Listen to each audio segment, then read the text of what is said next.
yo creo que a todos nos pasa, tarde o temprano, a todo ser humano llega un momento como de crisis, ¿no? O enferma, o fallece un ser querido, o entra en una depresión, o entra en ataques de ansiedad, ahora que mucha gente tiene ataques de ansiedad. Hay un momento en el que esa estructura, esas máscaras que nos construimos, nos hacen sentir que son insostenibles ya. Y entonces ahí aparece esa vocecita que te ha estado diciendo, sigue este camino, sigue este camino, sigue este camino, y no la hemos estado escuchando porque era mucho más fuerte la voz de la mente.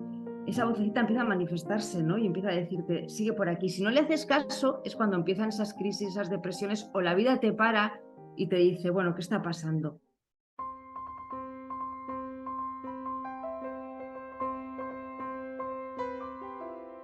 No sé por qué a lo largo de muchos momentos de la entrevista que tuve con África Baeta, me venía esta definición de Iris Murdoch sobre el amor cuando ella dice que entender el amor es cuando por primera vez te das cuenta que existe en la realidad alguien más que tú. La manera que ella va descubriendo África, cómo quitarse de en medio es la clave para estar con el otro, me ha parecido muy, muy interesante. Y me ha parecido también particularmente feliz la idea de que eso tiene que ver con su profesión de periodista. Cuando ha hablado de las mujeres del Congo y cómo para ella estar delante de esas mujeres, escucharlas y compartir su experiencia era la clave del periodismo. Entendido todo ello desde todo lo que veníamos hablando de quitarnos las máscaras, creo que ha sido una pieza muy esencial de lo que hemos hablado en esta charla. Te invito a que escuches la conversación. Bueno, estamos aquí con África Baeta. África es periodista y es una cara muy conocida en el País Vasco porque ha participado de muchos programas de la televisión vasca y otros muchos espacios. Digamos, para los que son de España y del norte es alguien conocido, quizá para los que nos vean que son de Latinoamérica no les resultará tan conocida. Y la verdad es que bueno, a África yo la conocí personalmente a través digamos, de una amiga común y tuvimos unas entrevistas donde tuve la sensación de que conectábamos de una manera muy especial, como que aunque viniésemos por distintos caminos, teníamos algo común que nos unía o que tenía que ver con lo que cada uno de nosotros hacía. Y por eso me ha parecido súper interesante que nos pueda acompañar en estas conversaciones circulares y podamos pasar un rato pues sabiendo un poco más de África y de lo que ella traiga. Y bueno, vamos a ver. Gracias, Guillermo. Entonces, Honrada de compartir este rato contigo y de conversar. De eso alma a alma, ¿no? Que de eso se trata, ¿no? De es. quitarnos un poco las máscaras y conversar a rostro descubierto, podríamos decir, alma descubierta. Sí, y eso es lo que me parece así de ti, de primeras, como algo bastante fascinante, porque digamos que alguien que es una periodista y que está acostumbrada a aparecer en medios de comunicación donde generalmente te tienes que colocar con una careta, no en el sentido negativo de la palabra, sino como se decía lo que era la persona, la que llevaba la máscara, ¿no? Pero que tiene que ir con eso. eh, Desde el primer momento he tenido la sensación que hay algo que tú disfrutas, que es como de poderte quitar esa máscara o poderte presentar sin esa máscara que ya te digo que no es algo negativo, sino que es como decir lo que siempre llevamos, que tiene que ver con la función o con el papel o con lo que tenemos que hacer. Entonces, Fíjate las conexiones, Guillermo, me parece maravilloso lo que estás diciendo porque justo ahora estoy haciendo digamos, mi tesina, que es una especie de librito final de la formación que he estado haciendo durante los últimos años en psicología transpersonal y danza primal. Y justamente en mi tesina eh, he trabajado con una especie de metáfora que se trata de un taller de máscaras, de todas esas máscaras que nos ponemos en la vida Y como un buen día de repente se caen todas, te enfrentas al vacío, a la desnudez más absoluta y empiezas a vivir desde otro lugar. Y lo importante que es llegar a ese punto, ¿no? Que a veces da mucho miedo, ese punto de desnudez, de vacío, en el que descubres que no eres lo que pensabas que eras, pero que eres otra cosa. Entonces creo que la misión de todo ser humano es descubrir qué es, no quién es, porque el quién creo que está muy unido a las máscaras, pero sí descubrir qué es. Y desde ahí empezar a vivir y desde ahí ponerse al servicio de la vida, ¿no? Porque la vida fluye a través de ti. Y entonces la vida se convierte en algo muy fácil. Vale. ¿Y cómo? Sostener las máscaras creo que es muy costoso, Guillermo. Perdemos mucho tiempo pintando nuestras máscaras, diseñándolas inconscientemente y luego defendiéndolas. ¿Y cómo llegas tú ahí? ¿Cómo? Y porque cuando me dices todo esto, yo sabía que estabas haciendo, digamos, otros estudios, otros trabajos, pero no sabía exactamente qué eran de esto, de danza primal y, bueno, y psicología transpersonal, algo me habías comentado. Pero, ¿cuál es cómo llegas digamos, de tu trabajo como periodista a este otro aspecto ¿cómo llega una periodista a las máscaras, por así decir? Pues precisamente, yo creo, fíjate que creo que está muy unido psicología, filosofía y periodismo. En su esencia, creo que está unido por un hilo muy fino. Desde muy pequeña yo era como buscadora. O sea, desde muy pequeñita yo me preguntaba cuál era el sentido de la vida, quizá porque era una persona muy racional y necesitaba entender por qué estaba en este mundo. Entonces estudié periodismo precisamente porque me apasionaba el ser humano. Yo quería estar en los lugares donde ocurrían cosas para conocer las actitudes del ser humano y para poder contar y para poder entender la vida.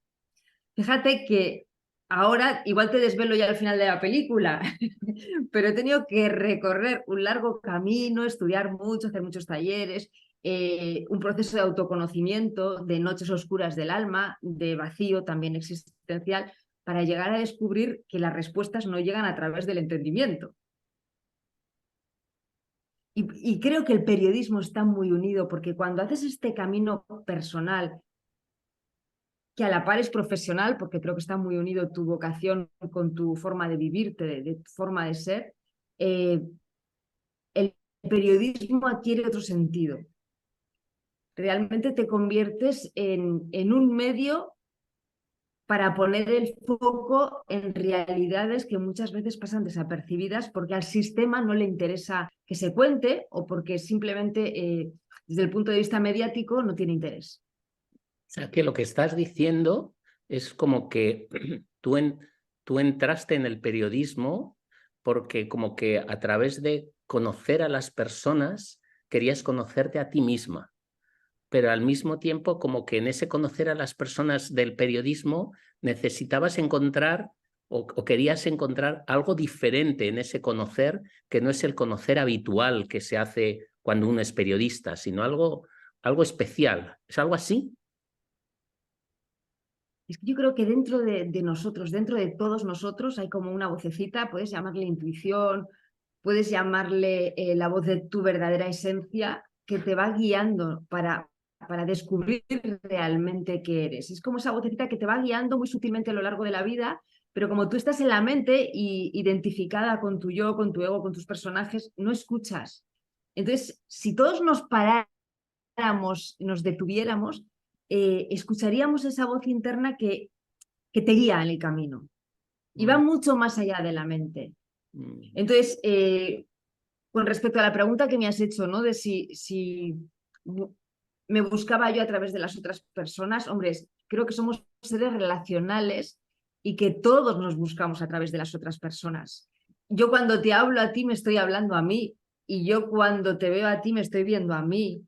Entonces yo nunca te voy a ver a ti realmente como eres, siempre te voy a ver como soy.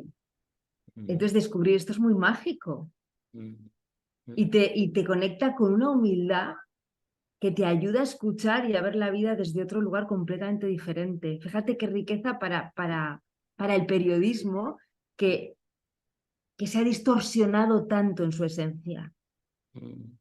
sea, que había algo como de escuchar, o sea, como que ese escuchar es escuchar la vida a través de las personas. Y como si Qué tú bonito. estuvieses es queriendo escuchar la vida a través de las personas. Y dices como que a veces en el periodismo que se hace no se distorsiona eso, porque se escuchan otras cosas que no son la vida. Como si hubiese en ti un interés en escuchar verdaderamente la vida y escuchar esa vocecita que dices que tiene que ver con la esencia. Ah, eso está muy Bueno, bueno. porque si no, es que yo creo que a todos nos pasa, tarde o temprano, a todo ser humano llega un momento como de crisis, ¿no? O enferma, o fallece un ser querido, o entra en una depresión, o entra en ataques de ansiedad, ahora que mucha gente tiene ataques de ansiedad. Hay un momento en el que esa estructura, esas máscaras que nos construimos, eh, nos hacen sentir que son insostenibles ya. Y Mm, entonces ahí aparece esa vocecita que te ha estado diciendo, sigue este camino, sigue este camino, sigue este camino, y no la hemos estado escuchando porque era mucho más fuerte la voz de la mente. Esa vocecita empieza a manifestarse, ¿no? Y empieza a decirte, sigue por aquí. Si no le haces caso, es cuando empiezan esas crisis, esas depresiones, o la vida te para y te dice, bueno, ¿qué está pasando? Nosotros, bueno, en la escuela donde yo estudio, Daniel Taropio, que es el creador de la danza primal, habla de estados compensatorios. Quiero decir, desde que nacemos hay como una heridita ahí muy básica, que es la separación. Ese es el concepto de individualidad, ¿no? Que nos hace sentir vacíos, porque realmente, ahora lo veo con una perspectiva, el ego está luchando contra la muerte, contra su mortalidad. Inconscientemente nuestra vida es una lucha contra la mortalidad y el ego quiere controlar. O sea, no creo que el ego sea malo, sino creo que el ego es como un instrumento nuestro de supervivencia. O sea, mm, nos está todo el rato protegiendo, pero se enfrenta a su propia mortalidad. Y en ese enfrentamiento a la propia mortalidad va creando estos estados compensatorios, que es quiero ser famoso, quiero tener dinero, quiero tener prestigio. Son formas de llenar ese vacío que tarde o temprano caen por su propio peso, porque nunca te van a llenar. Es como el que toma un pastel, ¿no? Yo quiero chocolate, mañana querré un poquito más de chocolate, luego me tomaré un pastel, luego me tomaré 3 pasteles y al final acabaré malo, ¿no? sí, es muy paralelo lo que cuentas con lo que en constelaciones circulares, en lo que yo ofrezco, en lo que imparto, hablamos como del yo estratégico, el yo táctico. El yo estratégico, el yo táctico es como el yo de la máscara o el yo del estado compensatorio, que en el fondo genera estrategias para protegerte como de cierta herida que todos llevamos dentro, que puede ser la herida que en definitiva también tiene mucho que ver con todo eso que decías de la mortalidad, ¿no? Y, Si y la herida esa la produce, yo creo que el concepto de separación. O sea, dicen que los bebés, un bebé tiene su primera crisis a los 8 meses, cuando empieza a darse cuenta que no está unido a la madre. mm, Empieza a ser dolor, empieza a ser placer, empieza a ser, no a pensar todavía que lo es, sino a encarnarlo, ¿no? Un bebé es dolor, es alegría y es placer. Y en ese momento empieza a ser consciente de que es un ser separado. Y luego ya viene pues todo el proceso de todo lo que hacemos en esta vida para que nos amen. Y entonces ahí es cuando empezamos a construir las máscaras. mm, Pero mm, ese sentimiento de individualidad que vamos desarrollando es el que hace que esa herida cada vez duela más. Y hay una necesidad de volver a casa, de volver a la unidad, de volver a reconocerme en ti. mm, mm. Eh, mm, o sea que escuchándote me da la sensación como que en ti desde siempre hubo como ese darte cuenta, bueno, no sé si desde siempre, si hubo un momento en que te diste cuenta de que como que el yo de tu máscara no te permitía vivir, si quieres, más plenamente. Y no sé si es producto de crisis, ¿no? de sensación general de qué estoy haciendo, o ¿cómo se da eso? Yo creo que es algo que me ha acompañado siempre, es muy curioso, ¿no? Porque cuando empecé, a los 8 años ya empezaba a escribir mucho sobre eso, ¿no? No entendía por qué tenía que estar en la vida, ¿no? Entonces recuerdo que en ese momento todavía tenía como la mente de principiante, ¿no? Que observaba y decía, la vida no tiene mucho sentido, porque la gente trabaja para ganar un dinero, para comprar una casa y luego no disfruta de la vida, ¿no? Está como todo el rato metido en una vorágine que veías muchas caras tristes por la calle, ¿no? Y yo, fíjate, en aquel momento vivía en Barcelona, que era como todavía mucho más movimiento, mucho más individualidad. Y luego llegué a la adolescencia y en la adolescencia todo eso se multiplicó por 1000. Y me gustaba mucho la filosofía, mucho, Guillermo, era una apasionada de la filosofía, entonces empecé a buscar vías quizá erróneas en el existencialismo. Entonces, en aquel momento yo me sentía muy identificada pues, con Camus, con Sartre, con Kafka. Entonces, el mito de Sísifo me parecía lo más, Guillermo. O sea, yo decía, el mito de Sísifo, ¿no? El rey que fue condenado a subir una montaña con una piedra y cuando llegaba a lo alto la piedra volvía a caer y volvía a subir. Y decía, ¿la vida es así? Fíjate, no le encontraba ningún sentido, ¿no? Decía, qué absurdo estar aquí, venir, nacer para morir. Y recuerdo que por aquel entonces hubo un profesor de la universidad que me veía con mis libros, porque yo siempre iba con mis libritos ahí, y me decía, cuando termines cada libro, vente al despacho y lo hablamos, porque claro, había un peligro muy grande que yo realmente, o sea, me identificara tanto con el existencialismo que entrara una depresión profunda. Y tuvimos conversaciones muy interesantes. Luego ya me dormí porque entré en los estados compensatorios. Ya es cuando te enamoras, empiezas a vivir desde querer construir una familia, ser periodista, dedicarte a trabajar, tener tu casa. Y tengo mucha suerte y me siento muy afortunada en la vida. Pero luego volvió otra vez esa vocecita a decirme, bueno, tienes que ser coherente, ¿no? O sea, yo creo que las incoherencias las sientes y duelen muchísimo. O sea, pensar una cosa, hacer otra y decir otra es como, hay algo que te está diciendo, siéntete y empieza a vivirte más desde el corazón. Entonces, como siempre ha estado esa voz ahí, como guiándote, guiándome. Es muy curioso porque de alguna manera, o sea, veo caminos pero muy paralelos, porque yo también tenía desde muy pequeño, pero también, yo creo que desde de los 7, 8 años, una sensación extraña como de inadecuado, de qué pinto yo aquí, qué pinto yo aquí. Y además, y de alguna manera, empezar a estudiar filosofía tuvo que ver con eso mismo, con responderme a esa pregunta, ¿qué pinto yo aquí? Y me hizo gracia porque me acuerdo una vez que me invitaron a dar, cuando yo estaba estudiando filosofía, y me invitaron como uno de los alumnos, pues hacían unas reuniones como para invitar a otros a que estudiasen filosofía, y me preguntaron a mí, pues, ¿por qué estudiaba yo filosofía? Y yo dije, pues porque quiero encontrarle sentido a todo esto. Y el profesor entonces me dijo algo como decir, uy, qué pregunta más profunda, no hace falta tanto, algo así, como que me sentí como diciendo, anda, no va de eso la filosofía. Y eso fue algo que me desengañó bastante a mí de la filosofía, porque parecía que era responder a teorías cuando mi pregunta era mucho más existencial. Lo que me doy cuenta es que en tu caso, o me doy cuenta, me parece que en tu caso, esa respuesta, aparte de que te interesasen esos libros, vino más por el conocer a las personas, o sea, tratar de entender eso, entendiendo a los otros, y yo en aquel momento tratando como de, no sé si de elaborar teorías o de entender más con la cabeza, algo así, como si fuese un camino un Es poquito que ahora, paralelo. Guillermo, ahora, en este momento de mi vida, me planteo que los que somos muy racionales necesitamos controlar hasta el sentido de la vida.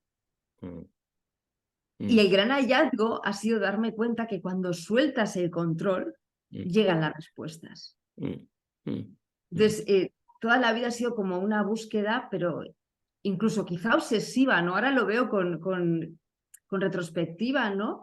Y digo, ostras, así obsesivo, tengo cuadernos y cuadernos y cuadernos escribiendo, razonando sobre la vida, sobre lo que me pasa y lo que no me pasa.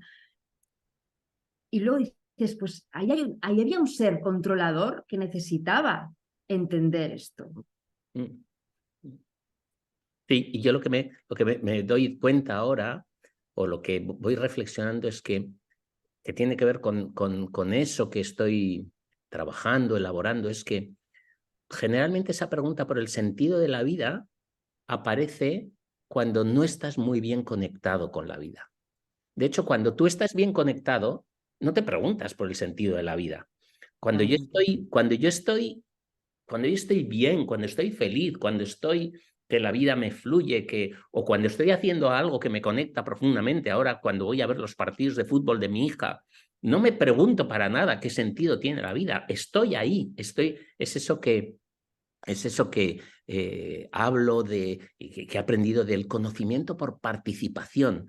Cuando te sientes parte, cuando te vas sintiendo parte de algo, y parte de algo puede ser parte de un grupo pequeño, o parte del cosmos, o parte de una comunidad.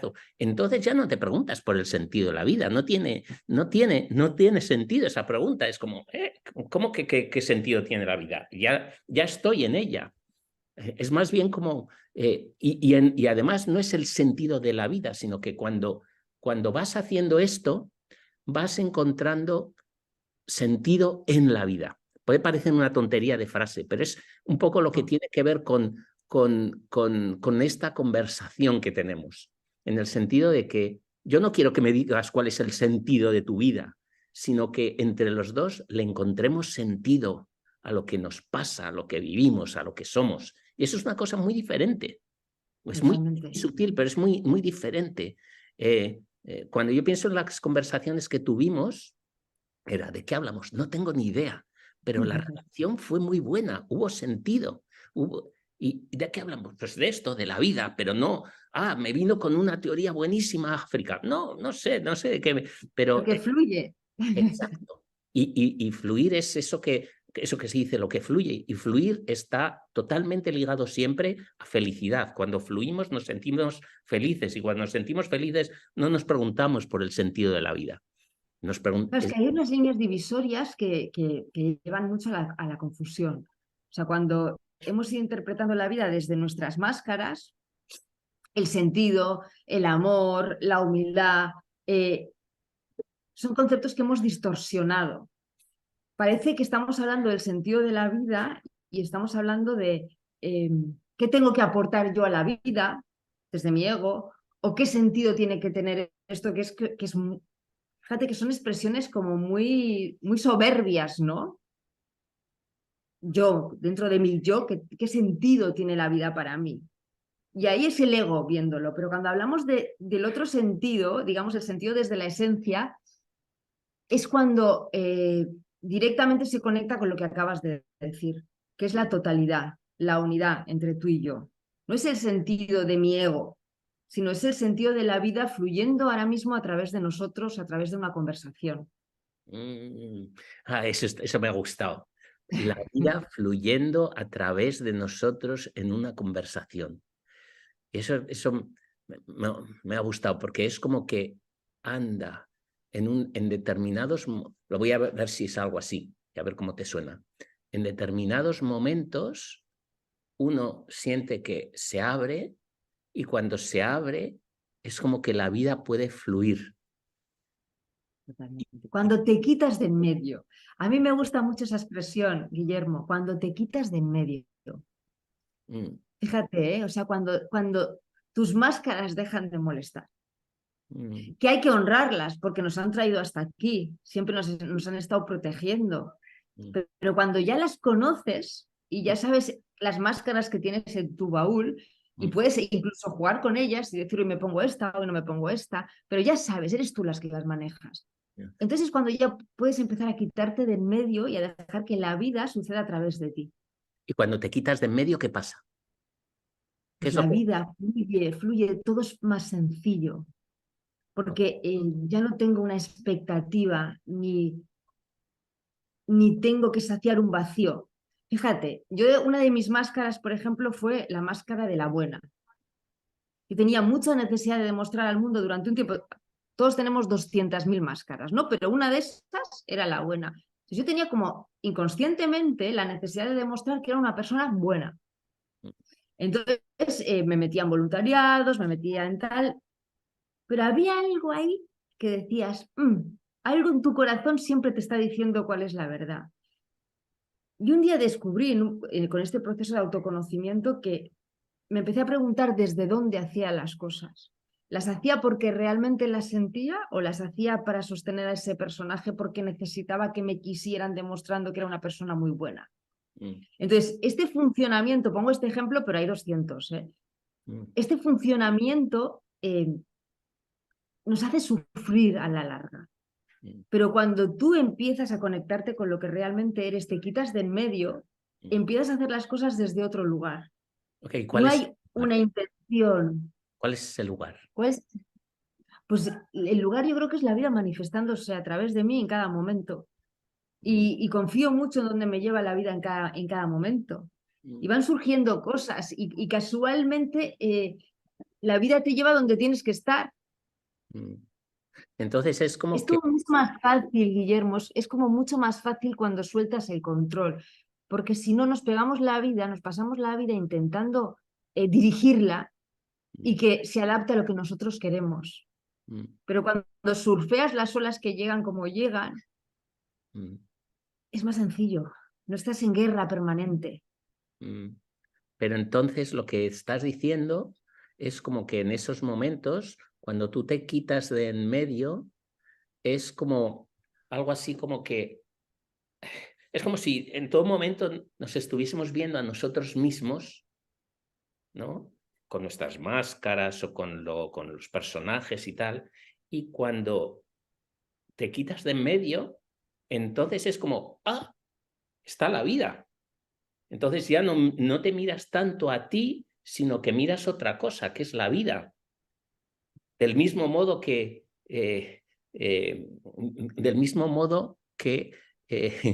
me estaba viniendo una frase de esta, ¿cómo se llama? Ay, ahora no, los nombres me fallan últimamente. Esta muy famosa, una definición del amor que dice, el amor es cuando uno por primera vez descubre que existe alguien más que él mismo. Me Qué parece... bueno. Entonces, es algo de eso, ¿sabes? Es como estás constantemente mirándote a ti mismo, pero cuando haces eso que llamas tú, quitarte de en medio, entonces aparece, la vida. O la vida, y la vida puede manifestarse en la vida como la realidad del cosmos, o puede manifestarse en alguien, en la relación, en alguien que aparece.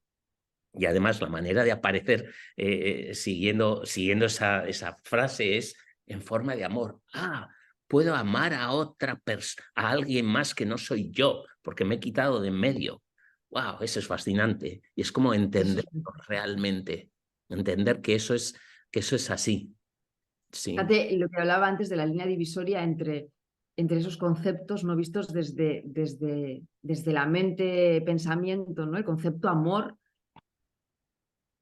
que nos lo han vendido muy manipulado, ¿no? O sea, amar es conseguir que la otra persona te llene, eso es lo que nos han vendido siempre, o que te complete tu media naranja.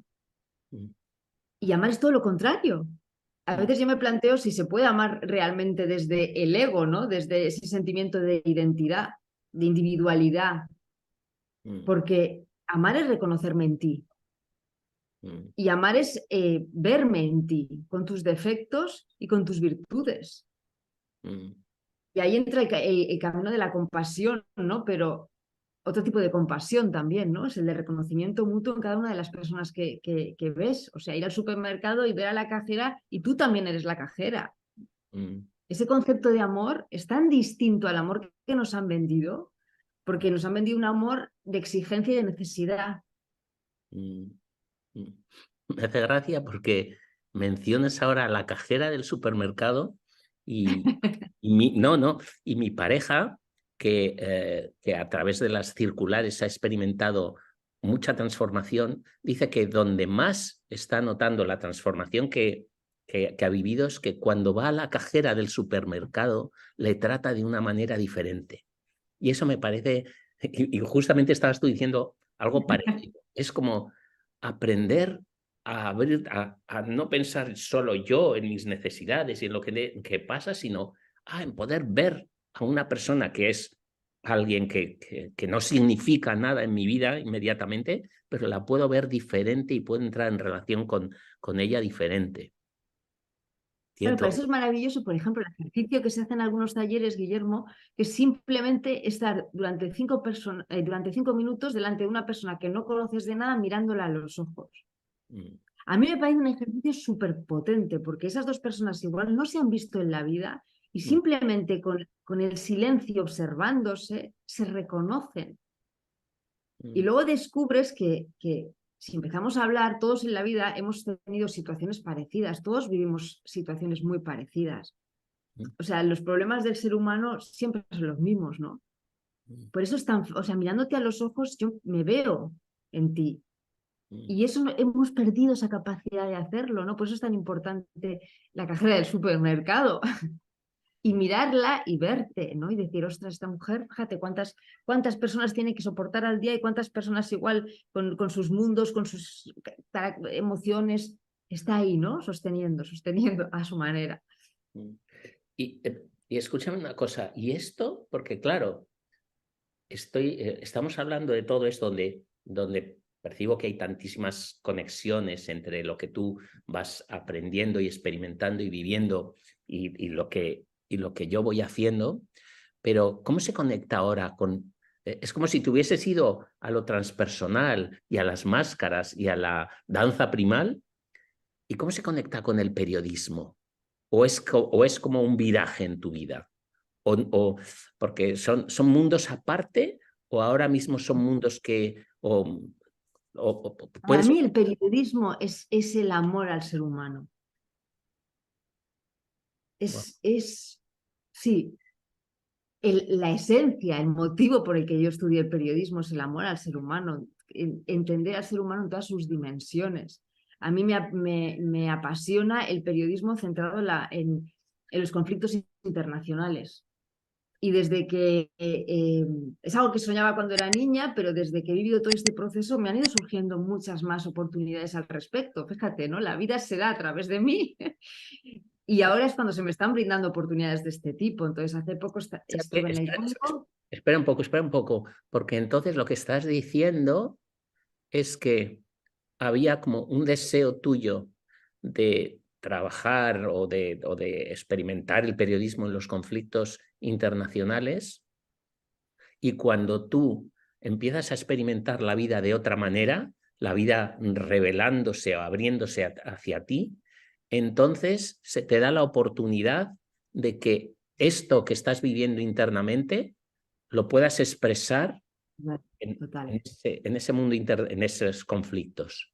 Y total. decías que ahora como Lo primero, lo primero que pasó es que bueno, una ONG de aquí llamada Alboan me brindó la oportunidad de ir a Congo. Pero fue un viaje en el que nos reuníamos con mujeres periodistas de allí para convivir, o sea, convivir y darse cuenta cómo han creado ellas una radio en la que se protegen y digamos que las mujeres en Congo se siguen utilizando como armas de guerra. Entonces viven unas realidades espantosas de violaciones, todo tipo de torturas, pero ellas han creado una red entre todas, eh, han creado unas radios en las que cuando a una persona la violan, las radios se ponen en contacto entre todas y actúan y se protegen. Te lo estoy explicando muy someramente, porque es mucho más largo de explicar. Entonces estuvimos ahí y tuvimos la oportunidad de aprender de esa sororidad, de esa capacidad de crear redes entre mujeres. Y yo veía eso y se me caían las lágrimas porque no conocemos esas realidades, Guillermo. O sea, yo cuando estaba en Congo veía los aviones, los helicópteros que llegaban desde Occidente para llevarse el coltán, para llevarse el oro, para llevarse los minerales, toda la riqueza de Congo, cómo se la llevaban hacia Occidente para crear tablets, ordenadores, móviles. Y veías la realidad de esas mujeres que son en esa cadena las que más están sufriendo nuestro capitalismo, y eso no sale en los medios. Entonces, tener la oportunidad de tener delante esas mujeres y escucharlas, porque ellas lo único que querían es que les escucháramos. O sea, no había ningún tipo de ayuda de verticalidad de los blanquitos que van allí. No, no, no, era horizontalidad. Eran conversaciones mirándonos a los ojos, yo compartiendo lo que podía aportar desde mi realidad y ellos compartiéndome la suya. Y te puedo asegurar que el regalo que me dieron a mí fue tremendo. Ok, o sea que, Porque yo, o sea, les escuchaba y me escuchaba y decía, ahora entiendo por qué estudié periodismo, ahora recuerdo, que es volver a pasar por el corazón, por qué estudié periodismo, a ver, para y qué sentir, es lo que entendiste? ¿Qué es eso? ¿Qué entendiste de por qué estudiaste periodismo? para estar delante de una persona, escuchar lo que tiene que contar y compartir lo que tiene que escuchar con el mundo, porque hay muy Wow, pocas personas pueden sentir lo que esa mujer me estaba contando a mí en ese momento. estar, Y qué necesario estudiaste, es. espera un poco, porque eso que dices es como precioso. Estudiaste periodismo para estar delante de una persona, escuchar lo que tiene que decir y compartirlo.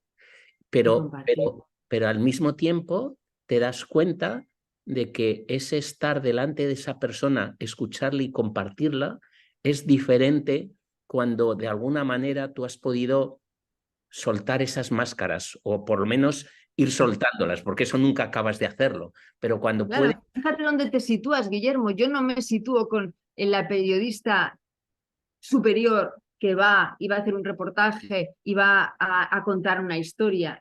Yo me sitúo, después de mi proceso personal y después de haber estudiado terapia y de mi propio trabajo como periodista, me sitúo delante de una persona y me identifico con lo que me está contando y pienso, ¿por qué no todo el mundo está escuchando a esta mujer, a estas mujeres? ¿Y qué soy yo como periodista? Pues el medio para que todo el mundo escuche a estas mujeres. Eres un medio, eres un medio. Claro, es un medio y es maravilloso, ¿no? Porque si no, esas voces no llegan donde tienen que llegar. Y es un medio que ha ido haciendo como una especie de proceso de limpieza para que sea cada vez más, iba a decir como más transparente, o sea, más transparente en el sentido, más vacío. Eres un medio que se ha quitado de en medio. Eres un medio que se ha quitado de en medio. Wow. Pero es maravilloso ver la vida así. A mí me emociona, Guillermo, te lo cuento y me emociona y pienso en Congo y me emociona. Y luego también estuvimos en Ucrania y viví, o sea, tuvimos la oportunidad de vivir las mismas experiencias, ¿no? De estar escuchando. Eso es, eh, hemos perdido algo tan sencillo como es escuchar y mirar a los ojos. Total. Escuchar, ponerse de, me ha encantado los tres movimientos. Ponerse delante, mirando a los ojos, escuchar y comunicar. Y en ese Comunicar. sentido, un medio, pero que se ha quitado ella misma de en medio. Del medio. Wow, Fíjate cómo se ha desvirtuado también el periodismo, ¿no? Porque el periodismo desde el ego son periodistas que quieren imponer su opinión, claro, cuando el periodista se tiene que quitar de en medio claro, para claro. para que otras voces hablen a través de ti, ¿no? Ujú, ujú. Es precioso vivir desde ahí, yo creo. Sí, es como que, y entonces ahí que volvemos a la pregunta inicial o lo que decías, vivir desde ahí es como que tiene sentido. O sea, no es el sentido de la vida, sino que has encontrado sentido en la vida. Y curiosamente, encontrar sentido en la vida y además donde se une lo personal y lo profesional, tiene que ver con, en un sentido, como quitarse de en medio. Porque además también a mí me parece súper interesante lo que dices, porque a veces como en digamos, en el trabajo que hago, parece que esto sea solamente algo como, vamos a decir, terapéutico. Pero lo que me estás diciendo es que no es terapéutico, lo que estamos hablando es que no es terapéutico. Está ligado totalmente a la profesión, a lo que haces, a tu misión, a tu propósito de vida, por así decirlo. Tiene que ver ¿Ves? con hacer tu trabajo de una manera diferente. Y entonces es como, y a veces es como que se nos olvida eso todo el rato. En cuanto se nos olvida, lo que hacemos es empezar a colocar máscaras. Claro, y retomo con lo que decía antes, cómo pesa tener que estar sosteniendo las máscaras. Sí, Por sí. eso el trabajo se convierte en algo horroroso, porque tienes que estar todo el rato interpretando un papel y no puedes ser tú mismo desde tu autenticidad. Es que creo que no hay mayor libertad que quitarse todo y empezar a ser tú misma, con tus defectos, con tus errores, con tus virtudes, con todo, porque yo creo que dentro de cada uno de nosotros está todo. Y nos pasamos gran parte de la vida defendiendo y tapando lo que rechazamos de nosotros mismos. Pero es que, señores, es que está todo en nosotros. Está el bueno, está el malo, está la violada, está el violador. Y darse cuenta de eso es tremendo. Pero creo que es muy importante, cuando hablamos de ese sentido, Guillermo, cómo encontrar, ¿no?, el sentido, que se desvirtúa también mucho, ¿no? Porque muchas veces empiezan teorías como positivistas, que acaban construyéndote otra máscara, ¿no? O sea, te dicen, ¿cómo eres? Vale, eres así, ¿cómo te gustaría ser? O sea, vale, vea, vamos a trabajar para construir realmente otra máscara que sea más acorde contigo. Y creo que esa máscara, tarde o temprano, también pesa. O sea, que a veces ponemos parches en todo este mundo de las terapias. Y creo que también es súper importante, porque realmente cuando una persona necesita o se siente mal y va a un terapeuta, lo que yo creo que necesita realmente es encontrar qué es su autenticidad y empezar a vivir desde ahí. No que te ayuden a ponerte otra máscara que te sirva como parche durante un tiempo determinado. ¿Estás de acuerdo conmigo? Porque esto es muy cañero, ¿eh, Guillermo? Sí, yo lo traduzco, o sea, la manera de lo que dices lo traduzco para mí fue muy revelador la diferencia de los tipos de conocimiento. A ver, lo voy a decir así de una manera simple. Me parece que la terapia muchas terapias están basadas en un modelo que es un modelo que tenemos, que es como que hay que arreglarle a alguien, hay que arreglarle. Y hay una parte de verdad en eso. O sea, todos tenemos defectos, cosas que no funcionan y bueno, y está bien que nos las arreglen. No es que eso sea malo, es correcto.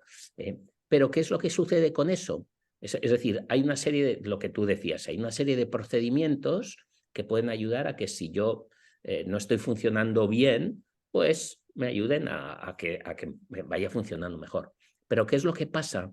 Que ese tipo de conocimiento y ese tipo de actuación no responde a algo que es más transformador, que tiene que ver con todo eso que estamos hablando, que tiene que ver con ese encontrar quién eres, porque eso pertenece a otro nivel, a un nivel que no se arregla, sino que hay que descubrirlo, y la manera de hacerlo solo sucede, me parece, si realmente tú no tienes ninguna intención de nada, si tú te puedes colocar sin intención.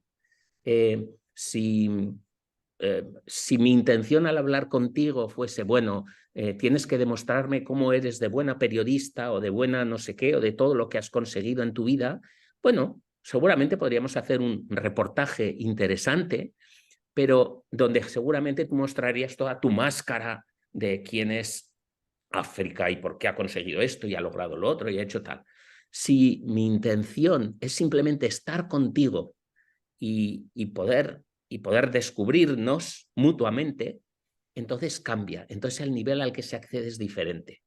Entonces, eso es para mí lo básico de esta forma de hacer, como que cuando tú no tienes la intención de lograr algo, entonces es cuando más experiencias transformadoras se dan. Si tienes la intención, podremos conseguir algunas cosas, pero no será de esa misma manera transformador. Bueno, no sé si es así como yo me lo explico, esto del encontrar sentido. O sea, porque ni tan siquiera tenemos que encontrar sentido a lo que hablamos, sino que cuando participamos de algo, a veces nos encontramos en medio del sentido. Cuando tú participabas con estas mujeres en el Congo y estabas delante de ellas y les escuchabas y luego estabas dispuesta a comunicar lo que habías vivido, seguramente no había algo que decías, tengo que conseguir que me digan esto para Yo comunicarlo. no estaba ahí, yo no estaba. Exacto, exacto. Y entonces Y entonces, eso, participas.